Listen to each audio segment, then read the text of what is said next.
There's no universal best or worst state for retirees. There's only your best state, the one that makes the most sense once you add up all the numbers, not just the ones on the welcome sign. What matters is your effective tax rate, what you actually pay after exemptions, deductions, and all the little quirks that the tax code hides in plain sight. And for retirees, those quirks can become enormous. Hello, friends. This is Tyler Gardner welcoming you to another episode of your Money Guide on the Side, where it is my job to simplify what seems complex, add nuance to what seems simple, and learn from and alongside some of the brightest minds in money, finance, and investing. So let's get started and get you one step closer to where you need to be. When thinking about where to retire, or where to legally pretend you're evading taxes for the rest of your life, everyone and their cousin will tell you to move to Florida or Texas. And I'm not going to lie. Once I started making a few dollars here and there, the first two states I looked into for property were, surprise, Florida and Texas. But what if I told you that, in some cases, moving to Iowa, yes, Iowa, could actually leave you with way more money in retirement than living in a so-called no-tax paradise? I know, sounds like the setup to a bad joke. A retiree walks into a cornfield and comes out with way more money. But this episode, this whole two-parter, is about the Great Tax Mirage, the myth that no income tax states are automatically better for retirees. If you don't want to listen to the rest of the show, all you need to really know is this: they're not. In fact, in some cases, they're the exact opposite. And if you're the kind of person who's ever been told, just move south, you're going to save a fortune, this episode's for you. Because it's like my older and far wiser brother once told me when I was contemplating moving across the river to New Hampshire just to save on income tax: every single state will find its way to get revenue from you. And a tax by any other name is still, well, a tax.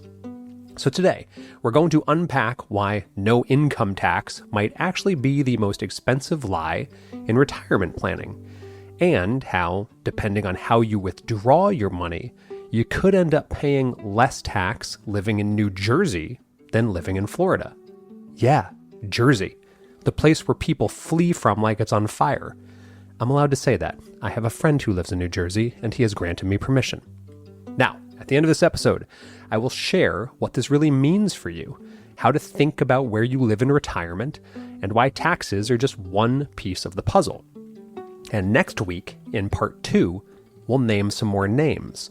We'll even rank the top 5 best and worst states for retirees when it comes to taxes. And I'll even show you how being married could save you 6 full percentage points on your ultimate tax bill.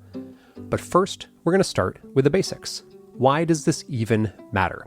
But, as always, before we get into it, if you're enjoying the show, it would mean a lot if you left a quick review on Apple Podcasts or Spotify, or shared it with a friend who still thinks that no state income tax means that they get to keep their entire adjusted gross income for life. It helps new listeners find the show and lets me know that these hours of tax humor, or what I call tax humor, are somehow not going to waste.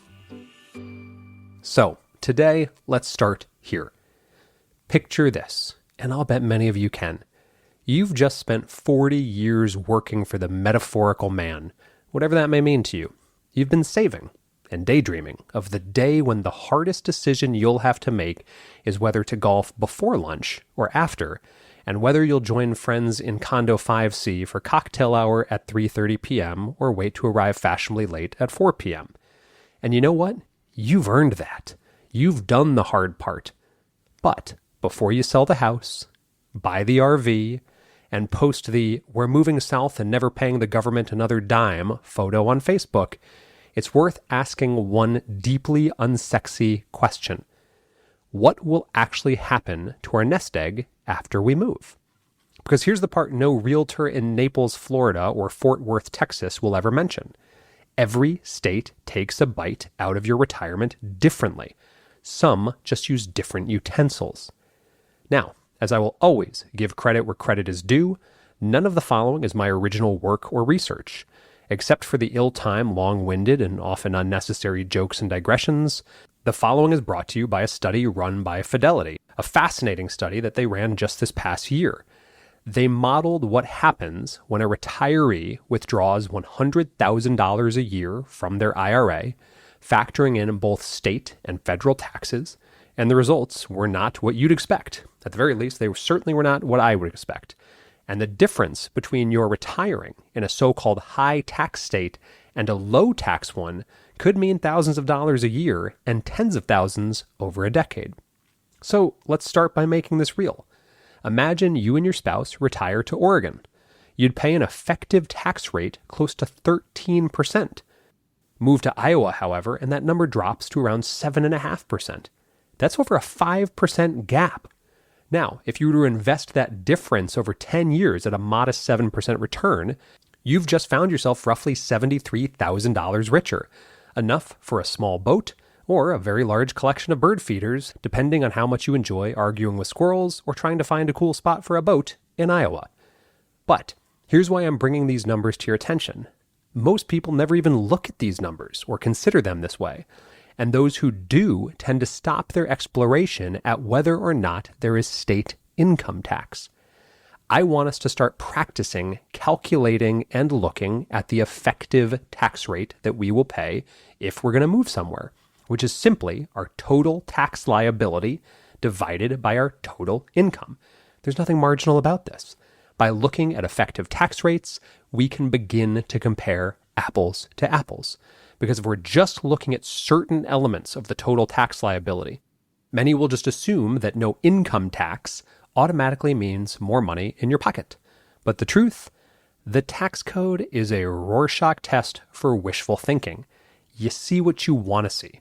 Florida, on their brochures, says we have no income tax, and retirees here screw the IRS and never pay them again, which is about as accurate as saying that Spirit Airlines is cheaper than other airlines because they charge such a low fare and then charge you an additional $100 per item of clothing you choose to wear on the actual plane. When you dig into the math, you start to see the marketing mirage.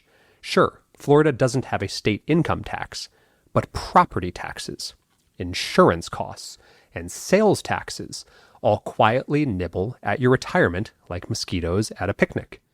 Meanwhile, a place like Iowa or even New Jersey might offer significant deductions for retirement income, exemptions on Social Security, or lower overall living costs that more than make up the difference. The irony here is that the very people most obsessed with optimizing their retirement are often the ones who make the least optimized moves, because they're optimizing for slogans, not substance. No income tax sounds great on a bumper sticker, but it's a poor substitute for an actual retirement plan.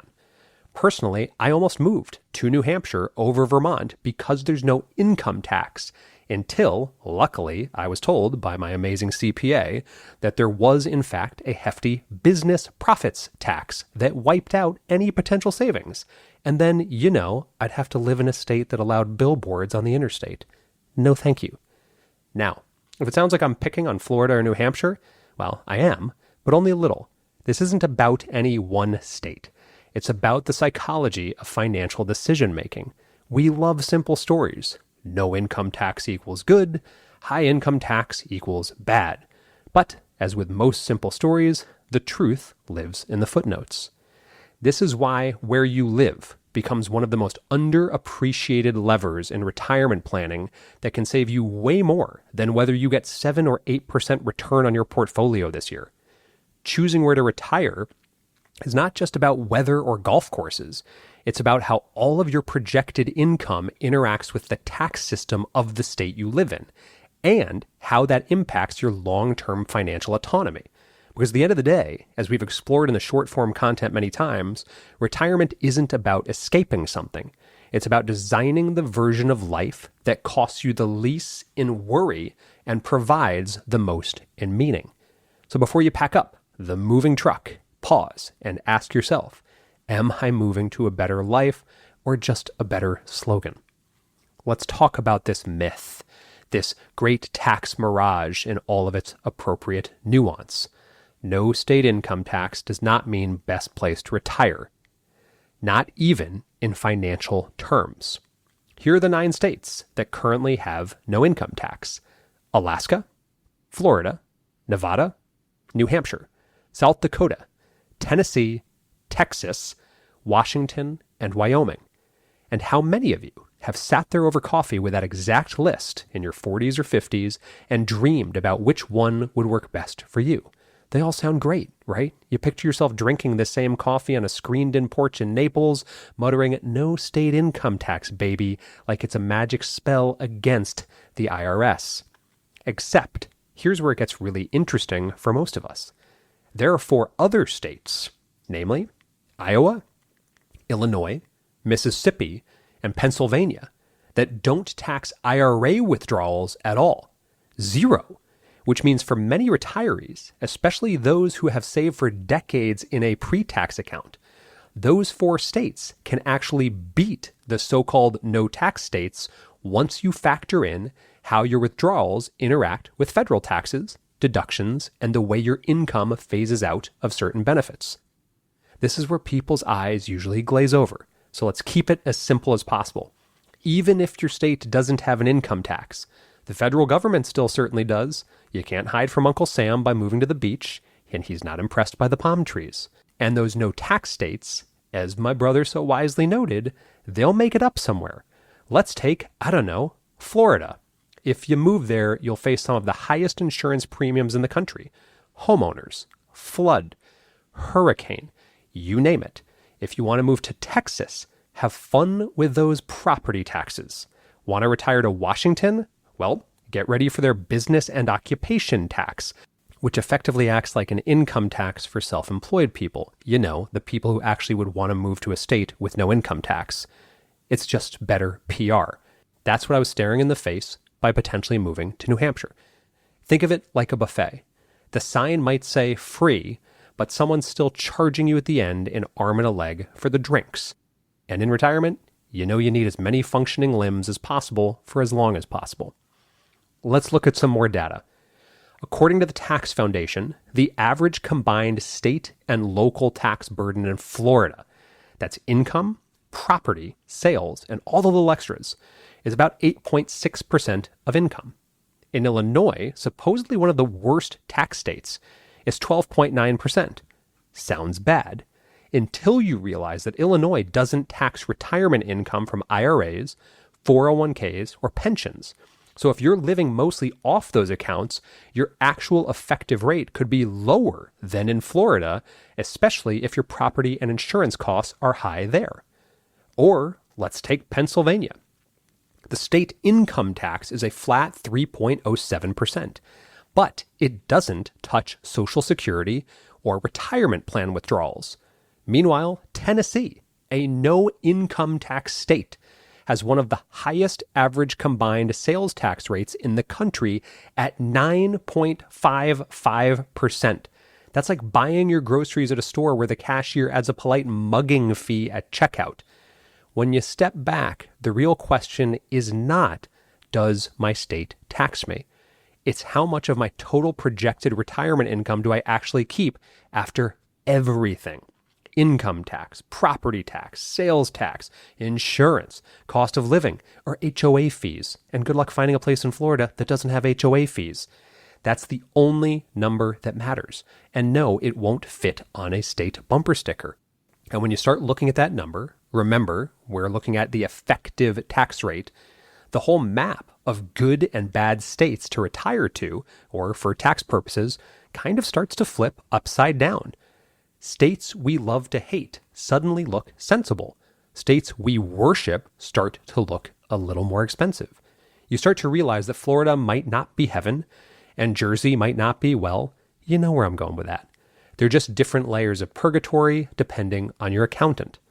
In fact, when WalletHub ran a full comparison of taxes for retirees, not just income tax, but total tax burden, Florida ranked 9th. Not bad, but certainly not first. Delaware, of all places, ranked number 1. Delaware, a state so small it's basically a rounding error on most maps. No offense to people who live in Delaware. I was just brought up in Wayne's World era where that's what I know about Delaware. But it offers low property taxes, no sales tax, and generous retirement income exclusions. It's like the quiet kid from high school who ends up owning a yacht, and none of us saw it coming because we never thought to take the time to ask. The point is, the Great Tax Mirage is powerful because it plays to our emotional brain. We like simple villains and heroes. No tax good, tax bad. But real wealth, real financial security comes from understanding the nuances beyond the slogans. And if you take nothing else from this segment, just remember this. Most expensive decisions in life are usually the ones that sound free. And we'll jump right back into it after a quick thanks to those helping me keep this show free for everyone and helping me keep my thermostat above 58 degrees in Vermont winters.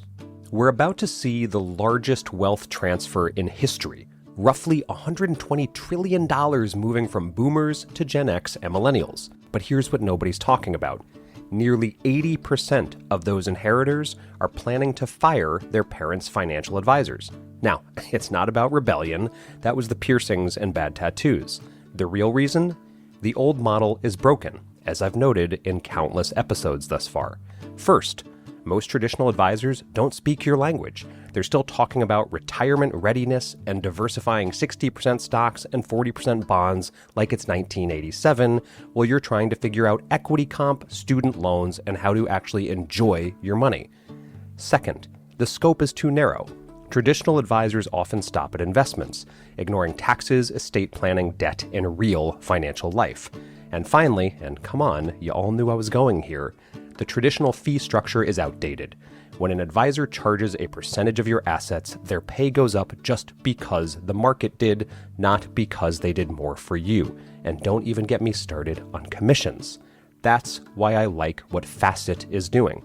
They've built the future of financial planning, giving you a dedicated team of CFP professionals who help with everything: financial planning, tax strategy, estate planning, all under one roof, all for one flat membership fee. So if you're inheriting wealth or just want a team that actually understands your financial life, don't inherit an old problem. Check out facet.com/Tyler to see if Facet membership makes sense for you. Invest $5,000 in your first 90 days and get a $250 bonus in your account. Plus, if you're a new annual member, get the $250 enrollment fee waived. Offer ends December 31st, 2025, so act now and finish the year one step closer to where you need to be. Facet is an RIA with the SEC. This is not advice. All opinions are my own and not a guarantee of a similar outcome. I'm not a member of Facet. I have an incentive to endorse Facet, as I have an ongoing fee-based contract for cash compensation, as well as a percentage of equity in Facet based on this endorsement. And now, back to the show. Now, let's get to the fun part. And some of these may be surprises to you, because this is where everything you thought you knew about taxes goes flying straight out the window, waving its little 1040 form as it goes. Let's start with some of the winners, the unexpected financial overachievers that no one's putting on a glossy retirement brochure anytime soon. First up, as already mentioned, Iowa. Yep, Iowa, the land of cornfields, college wrestling, and people who still wave when you drive by. As of this year, Iowa exempts all retirement income for anyone 55 or older, or those who are disabled. That means no state income tax on pensions, pre-tax IRAs, or pre-tax 401ks, which, on a practical level, can leave retirees there with lower effective tax bills than folks sunning themselves in Florida or Texas. It's one of those strange but delightful truths. Sometimes the state known for tractors and tornado sirens quietly beats the one known for beaches and brunch. Then there's Pennsylvania, another shocker. The Keystone State completely exempts most forms of retirement income, including Social Security, pensions, and withdrawals from qualified retirement plans. Combine that with property taxes that are roughly middle of the pack, and in some rural counties, downright gentle, and you suddenly get a picture that's far less Rocky Balboa running up the steps and way more Rocky, financially stable, sipping coffee with a 5.5% effective tax rate. In fact, according to Smart Asset's most recent data, a couple living off $100,000 in retirement income in Pennsylvania pay less overall tax than the same couple would in 8 of the 9 so-called no-tax states. And then there's Jersey, the punchline of half the internet's jokes, the place most people think of when they think about high taxes. But in retirement, New Jersey turns out to be something of a secret weapon. For one thing, it doesn't tax Social Security. It also lets many retirees exclude up to $100,000 of pension, IRA, and other retirement income, provided their total income stays below a certain threshold, and I believe last time I checked that was about $150,000. Add in some surprisingly generous property tax rebates and credits for seniors, and the total math becomes a lot friendlier than you'd ever guess from the state's tax reputation. Sure, the property taxes are high. No one's pretending otherwise. But when you factor in the offsets, the result can at least be shockingly competitive. So yeah, the same Jersey you've spent 40 years trying to escape might just turn out to be your most loyal financial ally in retirement. Life's funny like that. One day you're complaining about the turnpike, the next day it's quietly saving you $5,000 a year. Now, let's talk about the other side of the ledger. Those that also, surprisingly, came up slightly short, because some of these states you'd assume are tax havens turn out to be anything but. Let's take Oregon, for instance. It's stunningly beautiful, full of good coffee, pine trees, voodoo donuts, and people who own at least 2 rain jackets. But it's also one of the most expensive states in the country for retirees when it comes to taxes. Its top marginal rate is 9.9%, and while that may not sound terrible in isolation, once you layer in property and local taxes, the effective combined rate can climb to around 13% for retirees pulling from tax-deferred accounts. That's not a drizzle. That's a financial downpour, and no matter how good your Gore-Tex is, you're going to get drenched. Or take Hawaii, another postcard perfect favorite, also ranks surprisingly high on the pain scale. While it offers some exemptions for pensions, it taxes most other forms of retirement income. And when combined with the astronomical cost of living, retirees can find themselves paying far more than they bargained for. Washington, D.C.